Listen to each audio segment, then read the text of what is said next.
Hey guys, it's Pablo with ADVMoto coming to you from the beautiful island of Sardinia. I'm here to tell you about the all-new model year 2020 Moto Guzzi V85TT. I did say model year 2020, but the bike will be available in North America, from what we're told, is end of May, early June. Now, the TT in the designation of this bike stands for Tutto Terreno, which translates to all-terrain. It's been a while since Moto Guzzi has given this designation to a bike. I believe it was back in 1985 with the V85TT Baja. And that bike was designed more so for the off-road rallies of the time that occurred in North Africa and also in Baja California. Initial impressions of the comfort and ergonomics of this bike, really nice. The seat is really comfortable. There's plenty of room on it so you can scooch around to find your perfect sweet spot. Seat height is 32.7 inches. Your body is in a relaxed, comfortable, seated position. No harsh angles of the knees or the elbows. It's a natural placement of your hands on the handlebar. Even in the standing position, I noticed that this is the first bike I ever ride that I feel that I do not need to get bar risers. Your knees naturally hug the tank. You're not really searching for them when you're in the standing position. You're not humped over. You still have flex in your knees and in your elbows. It's just all around real comfortable. Nothing wrong to say about that. The foot pegs have rubber inserts that are easily removable in case you want to do more off-road type riding. It'll give you that extra grip.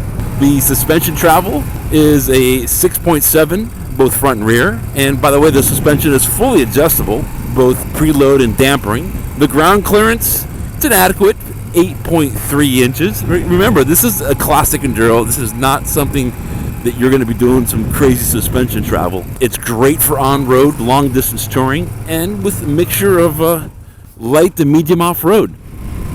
The engine, it's your typical Guzzi air-cooled, transverse 90-degree V-twin.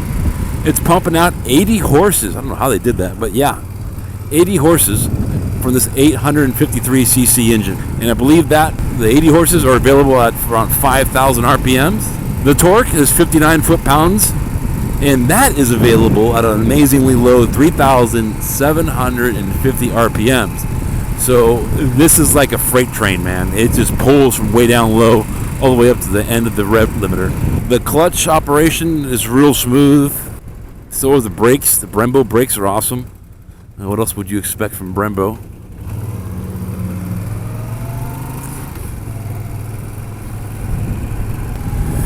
The gearbox is really smooth. Never found any false neutrals. It just shifts really nice and easy. The drive shaft, it adds a little bit more weight, but with that weight in exchange, you get longer service intervals. The bike comes with a 6.08 gallon fuel tank, and it gets 48 miles to the gallon. So you get a decent range, nothing super crazy like the old Stelvio used to. Moto Guzzi is calling this a classic enduro, and I can't argue against that. From the aesthetics point of view, looking at it, the high front mudguard is pretty unique and lends itself to the old classic bikes they used to make for off-road racing. The logo, which spans across the two headlamps, is pretty cool. And by the way, all the lights are LED. The stator, or the generator, is 430 watts, I believe.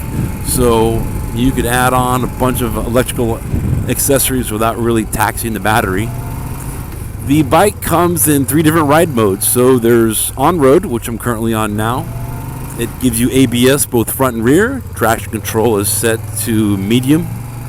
And the throttle is very responsive. It has a lot of giddy up and go, or that's the feeling you get when you crank on that throttle. Off-road mode, you lose the ABS to the rear. You still have ABS in the front, but if you want, you can easily disengage the front ABS. Traction control is set to a minimum. And the coolest feature of off-road is you get more engine braking, which is great if you're going down a loose slope downhill. So instead of using the wonderful Brembo brakes, you also get to use the engine braking. Every bit helps with a bike that weighs 505 pounds. Wet, that is. That's 505 pounds wet. You can lose some of the weight by putting on the accessory they offer, the Aero full titanium exhaust. So the last mode is rain mode, which you get ABS front and rear, traction control is set to high, and the throttle is dialed back a bit so it's not so responsive in a wet tarmac. What I don't like about this bike is they don't offer you the spoked tubeless rims that they used to have in the Moto Guzzi Stelvio NTX, and what you currently find in the BMW GSA. They have those spoked tubeless wheels, which are really nice to have. Overall, I really think Guzzi has a winner here. I really can't find too many faults with the bike. Bike definitely has character. But thanks for watching. I appreciate your time. If you have any questions or comments, please leave them down below. We will be monitoring the comment section and hopefully steer you in the right direction with your comments and questions. All right, guys, have fun, and we'll see you in the next review.